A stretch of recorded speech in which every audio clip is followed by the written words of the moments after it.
So let's head out to Uganda first. At Lake Victoria in the eastern part of the country, there had been some problems lately with man-eating crocodiles. The scientists believe the attacks are born out of over-exploitation of the lake.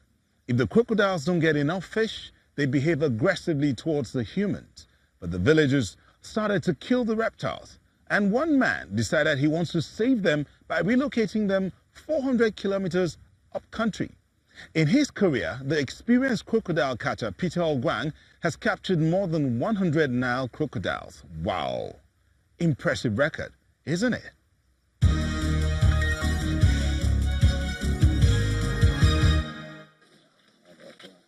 The fearsome sight of a Nile crocodile, the largest species of crocodilian in Africa.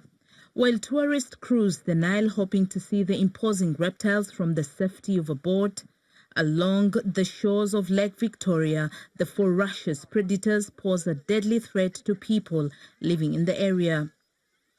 Dwindling fish stocks and shrinking crocodile habitats have led to a worrisome rise in attacks in recent times. In Namayingo village, crocodiles have reportedly killed 7 people over the last 3 years. Asha Musa lost her 7-year-old granddaughter just a few months ago. I received a phone call and I was told that people were frightened back home. A crocodile had grabbed my granddaughter and disappeared with her. Villagers tried to save her that Monday, but it was too late.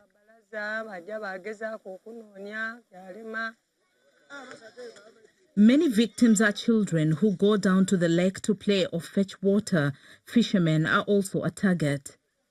Peter Ogwang is a crocodile expert with the Uganda Wildlife Authority. He and his team have come in response to reports of a sighting. They ask the villagers for further details before setting off to search for the animal. When we receive information, we quickly rush to the scene to confirm, we do assessment and we do the capture of the crocodile. Locals lead the team to the areas favored by the large reptiles. They lay a trap made from a piece of meat attached to wire. On that floater, we tie bait so that when a crocodile comes, it grabs the bait and then the wire will tie either the lower jaw or the upper jaw. When it tries to struggle, the wire tightens. But in this instance, the crocodile squad needs to adjust the trap. The predator smells a rat and escapes. Because of too many cases, we cannot spend much time. So we may reach when it has already eaten something. So the 2-3 days we are supposed to spend in that area will not be successful. We may fail to capture because the crocodile is not actively hunting. In one village, the crocodile hunters have more luck. Fishermen have captured a crocodile themselves. Ogwang's team is here to take it away safely, safe not just for the people, but the crocodile too. After a 7-hour drive, the team arrive at the crocodile farm on the outskirts of Kampala and the animal is released. The facility was set up by the Uganda Wildlife Authority in partnership with a private investor. This one has reportedly killed 7 people. The predator permanently lives in captivity now since it's judged too dangerous for the wild.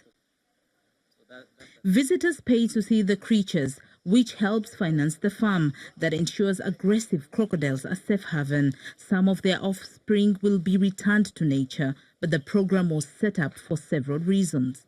We want to breed them. We want them to lay eggs. And then we later incubate the eggs. And then we feed the young ones, which will grow for tourism purpose, for education purpose, and for research. The Uganda Wildlife Authority puts the country's crocodile population at about 1,200. Crocodile expert Peter Ogwang has captured and relocated over 120 of the wild creatures so far. Most of them are now living freely in national parks in Uganda. Did you know that mushrooms can be beneficial to the environment? They grow on garbage and they don't need a lot of space, and they are yummy too. Very true, Auntie. You're obviously no stranger to the kitchen yourself, are you? But the organization Future of Hope in Zimbabwe is not about preparing mushrooms, but about giving young women a chance to earn some money using Mother Nature. Agricultural waste, like these corn cobs, can be used in the production of organic mushrooms. On Chido Guevara's Future of Hope farm, young girls receive training to become self-sustainable mushroom farmers. 31-year-old Chido has a passion for helping young orphans, as she was one herself. I really learned the importance of empowering young girls with these skills so they can be able to take care of themselves. The young girls who are orphans mostly, or mothers who are widows, they are the ones who carry the responsibility of feeding the family. And most of the times they have limited opportunities. They have limited access to land. They have limited access to resources. And with mushrooms, you are utilizing agricultural waste that is available in abundance. Holes are punched in the bags so that the mushrooms can grow out of the sides. The biomass in the plastic sacks is a mixture of soil, corn cob powder, and mushroom seeds, and are stored in a dark room. 2 weeks later, the mushroom can be harvested.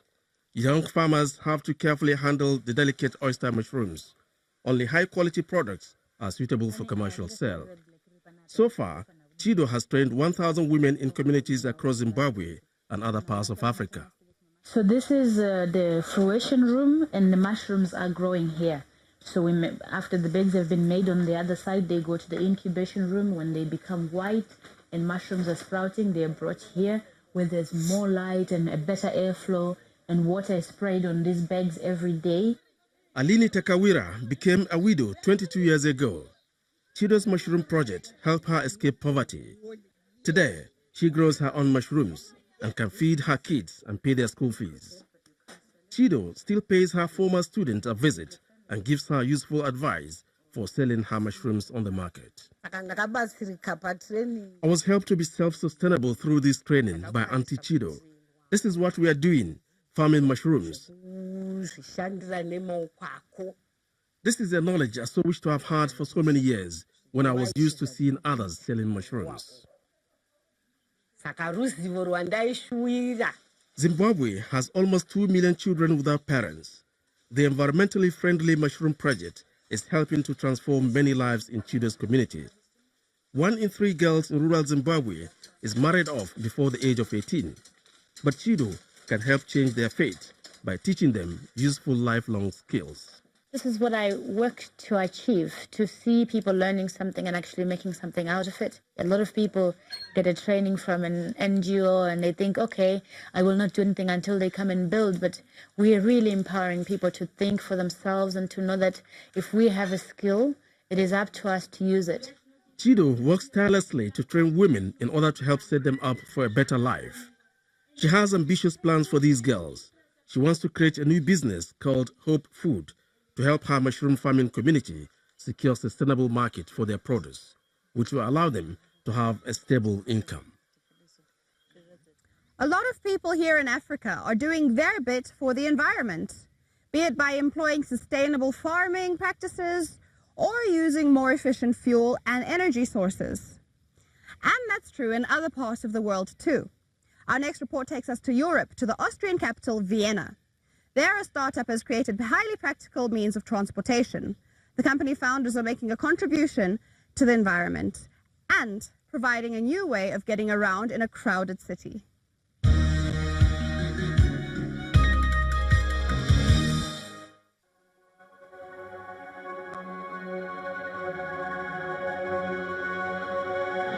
Commuting in cities can be pretty stressful. Cars often block streets during peak times, polluting the environment with their emissions. How about skipping traffic jams and arriving at work on time? Austrian Zimbabwean startup Velobike came up with an environmentally friendly solution. It's developed a self-charging electric folding bike. The battery is charged while the bike is pedaled. The bike weighs no more than 12 kilos and can be folded within seconds.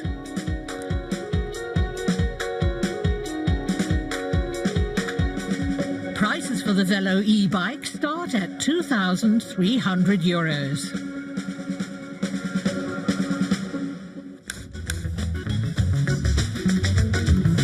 Do you like that?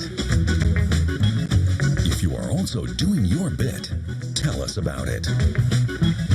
Visit our website or send us a tweet. #DoingYourBit. We share your stories.